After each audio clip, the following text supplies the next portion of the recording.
ಭದ್ರಾ ಮೇಲ್ದಂಡೆ ಕಾಮಗಾರಿಯನ್ನ ಪೂರ್ಣಗೊಳಿಸೋದಕ್ಕೆ ಮೀನಾಮೇಷ. ರಾಜ್ಯ ಸರ್ಕಾರಕ್ಕೆ ಬೇಕಿಲ್ವಾ ಹಾಗಾದ್ರೆ ಈ ಯೋಜನೆ? ನಿವಾರಣೆ ಮಾಡೋ ನೀರಾವರಿ ಯೋಜನೆಯೇ ಆಮೆಗತಿಯಲ್ಲಿ ಸಾಗ್ತಾ ಇದೆ. ಮಧ್ಯ ಕರ್ನಾಟಕದ ಒಣ ಭೂಮಿಗಳಿಗೆ ಕೃಷಿಗೆ ಅನುಕೂಲ ಆಗತ್ತೆ. ಕುಡಿಯೋ ನೀರಿನ ಸಮಸ್ಯೆಯನ್ನ ನೀಗಿಸುವ ಯೋಜನೆ ಇದು.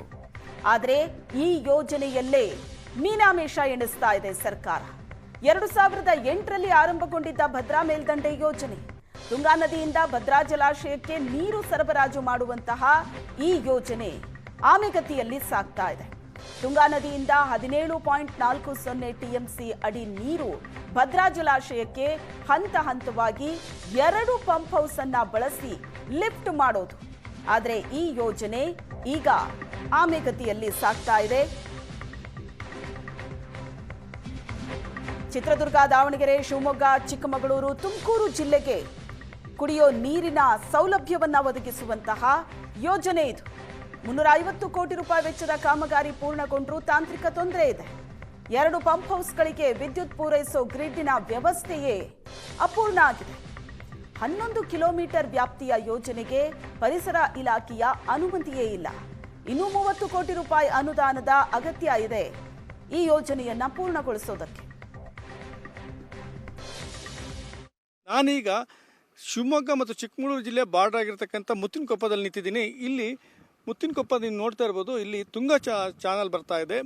ಇದು ತುಂಗಾ ನದಿಯಿಂದ ಭದ್ರಾ ಜಲಾಶಯಕ್ಕೆ ನೇರವಾಗಿ ನೀರನ್ನು ಒಂದು ಲಿಫ್ಟ್ ಇರಿಗೇಷನ್ ಏತ ನೀರಾವರಿ ಮೂಲಕ ಮಾಡತಕ್ಕಂಥ ಯೋಜನೆ. ಈ ಚಾನಲಲ್ಲಿ ಸುಮಾರು ಭದ್ರಾ ಜಲಾಶಯಕ್ಕೆ ಶಿಫ್ಟ್ ಮಾಡುವ ಮೊದಲು ತುಂಗಾ ನದಿಯ ಒಂದು ಭಾಗದಲ್ಲಿ ಮುತ್ತಿನಕೊಪ್ಪದ ಭಾಗದಲ್ಲಿ ಅಲ್ಲಿಂದ ನೀರನ್ನು ತೆಗೆದುಕೊಳ್ತಾರೆ. ಆ ನೀರು ಚಾನಲ್ ಮೂಲಕ ಈಗ ಹರಿದು ಬಂದಿದೆ. ಇಲ್ಲೊಂದು ಪಂಪ್ ಹೌಸ್ ಮಾಡಿದ್ದಾರೆ. ಸುಮಾರು ಒಂದು 30-40 ಅಡಿ ಆಳದಲ್ಲಿ ಇಲ್ಲಿ ನೀರನ್ನು ಹೋಗಿ ಸಂಗ್ರಹ ಆಗುತ್ತೆ. ಅದನ್ನು ಲಿಫ್ಟ್ ಇರಿಗೇಷನ್ ಮೂಲಕ ಈ ಪೈಪ್ಗಳ ಮೂಲಕ ಸುಮಾರು 5 ಪೈಪ್ಗಳನ್ನು ಹಾಕಿದ್ದಾರೆ.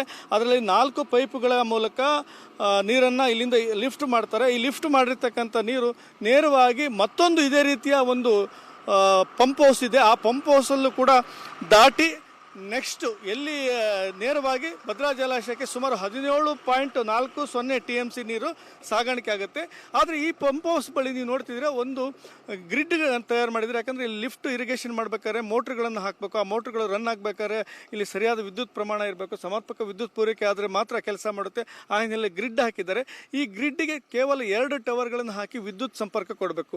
ಅದಕ್ಕೂ ಕೂಡ ಹಣದ ಕೊರತೆಯಾಗಿದೆ. ಮತ್ತು ಏನೀಗ ಲಿಫ್ಟಿಗೆ ನೀವು ನೋಡ್ತಿದ್ದೀರ, ಪೈಪನ್ನು ಲಿಫ್ಟ್ ಮಾಡಿ ಹೋಗುತ್ತೆ.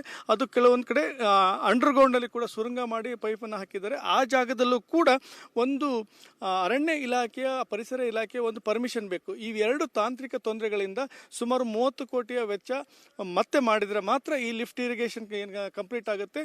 ತುಂಗಾ ನದಿಯಿಂದ ಭದ್ರಾ ಜಲಾಶಯಕ್ಕೆ 17.40 ಟಿಎಂಸಿ ನೀರು ಹೋಗುತ್ತೆ.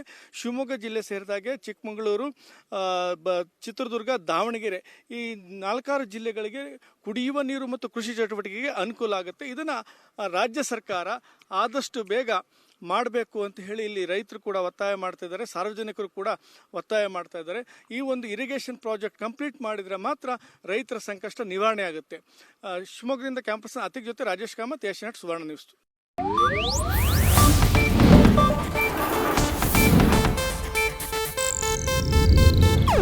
ಇದು ಏಷ್ಯಾನೆಟ್ ನ್ಯೂಸ್ ನೆಟ್ವರ್ಕ್ ಪ್ರಸ್ತುತಿ.